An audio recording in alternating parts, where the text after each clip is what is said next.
ಪ್ರಪಂಚಕ್ಕೆ most powerful ವ್ಯಕ್ತಿ Larry ಫಿಂಕಾ. ನೋಡಪ್ಪ ಇಲ್ಲಿ, ಎಲಾನ್ ಮಸ್ಕು $400 ಬಿಲಿಯನ್, ಅವನೇ richest person.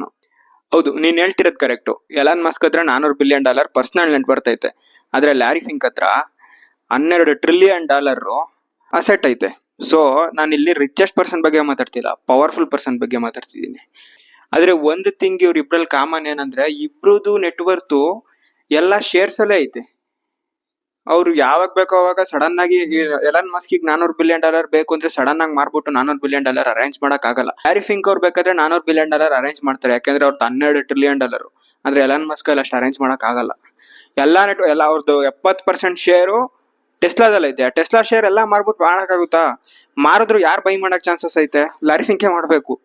So powerful person ಇಲ್ಲಿ ಲ್ಯಾರಿ ಫಿಂಕೆ.